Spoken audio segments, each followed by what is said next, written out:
Mini London McCluskieganj प्रकृति की गोद में बसा ड्रीम डेस्टिनेशन आपका कर रहा है इंतजार। आइए अपने यादगार लम्हों को बिताइए ड्रीम डेस्टिनेशन में। राजधानी रांची से महज 50 किलोमीटर दूर आपका अपना ड्रीम डेस्टिनेशन। पलामू के सांसद बीडी राम ने बाहरी भीतरी के नाम पर विरोध करने वालों को संविधान का ज्ञान नहीं होने का आरोप लगाया है। बीडी राम ने कहा है कि मैंने 2 बार पलामू की जनता की सेवा की है और तीसरी बार पार्टी ने मेरी सेवा को देखते हुए चुनाव में टिकट दिया है।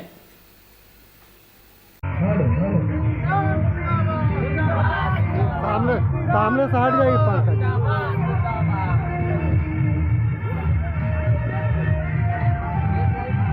सांसद जिंदाबाद। पीछे रुके, आप लोग आइए, आइए महिला आइए, फिर आइए वही रहने दीजिए। महिला लोग आइए ना, इधर आइए। अरे बुला कहना रहे वो आइए। विकास पुरुष सांसद जिंदाबाद। सामने से हट। भारतीय जनता पार्टी जिंदाबाद। पलामू सांसद जिंदाबाद। पलामू सांसद जिंदाबाद। जिंदाबाद जिंदाबाद नरेंद्र मोदी जिंदाबाद। नरेंद्र मोदी जिंदाबाद। बीडी राम जिंदाबाद। आगे बढ़ दीजिए। जिंदाबाद बीडी राम जिंदाबाद।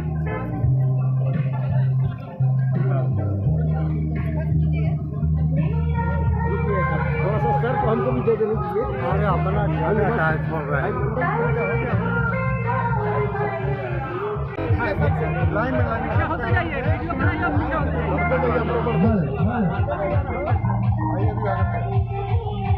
फाइव को लीजिए, रांची से लेकर के विंडमगंज में 4 लेन हो रहा है और बहुत सारे बाईपास बन रहे हैं। सतबरवा है, पुल है, ये संखा से खजूर का बाईपास है और उधर मतलब कि मेराल में बाईपास बन रहा है, रमना में बाईपास बन रहा है, फिर आपको नगर उटारी में बाईपास बन रहा है।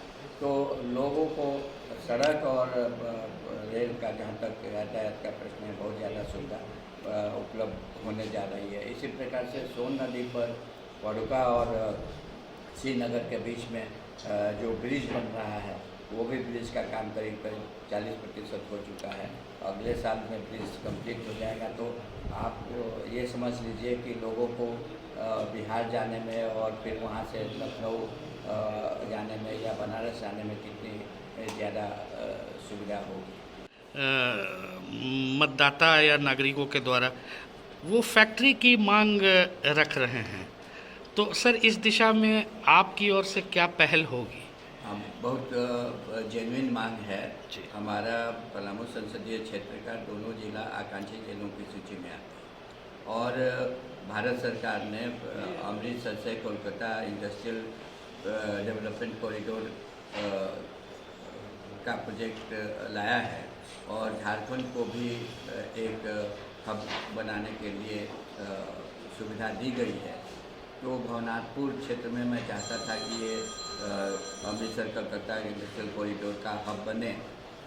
दुर्भाग्यवश राज्य सरकार की सोच कुछ और है और राज्य सरकार उसको बोकारो में बनाना चाहती है। मेरा ये कहना है कि बोकारो तो ऑलरेडी इंडस्ट्रियली डेवलप्ड डिस्ट्रिक्ट है और सबसे बड़ी बात है कि भवनाथपुर में इतनी ज़्यादा ज़मीन है, वो सेल की ज़मीन थी और सेल ने उस ज़मीन को सरेंडर कर दिया है झारखंड सरकार को। तो इतनी ज़्यादा ज़मीन है कि भविष्य में यदि इसका विस्तारीकरण होता है तो उसके लिए पहले से ज़मीन उपलब्ध है, वहाँ पर पानी की सुविधा भी उपलब्ध है, सड़क की सुविधा भी उपलब्ध है और ऊपर से ये दोनों पिछड़े ज़िले हैं तो यहाँ पर इंडस्ट्रियली इन दोनों ज़िलों को इंडस्ट्रियली डेवलप करने की आवश्यकता है। तो कुल मिला के सर राज्य सरकार की भूमिका इसमें? राज्य सरकार की भूमिका बहुत ही नगण्य है, मतलब कि विपरीत दिशा में है और उनकी सोच भी गलत है। देखिए,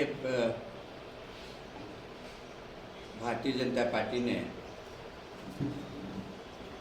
मुझे तीसरी बार पलामू लोकसभा से प्रत्याशी घोषित किया। तो बाहरी और भीतरी का तो प्रश्न उठाने वाले कुछ स्वार्थी तत्व हैं।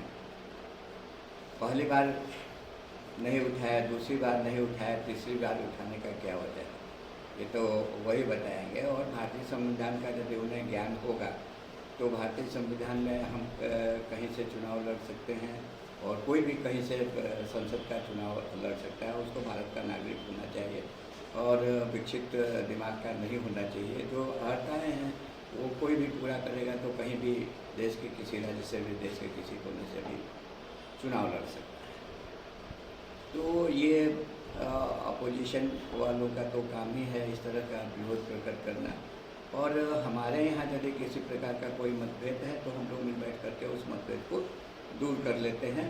और हमारे यहाँ कोई मतभेद हो सकता है, मतभेद नहीं है, इसलिए ये कोई बहुत ऐसी बात नहीं है जिस पर बहुत ज़्यादा तवज्जो देने की आवश्यकता है। जब टूटती है आस, जब थकती है सांस, जब रूठते हैं अपने, मुंह मोड़ता है जमाना, जब अंगड़ाई लेता है संकल्प, फिर बनती है कहानी, बनते हैं अनमिट निशान। देखिए मेरे साथ संघर्ष की दास्तां।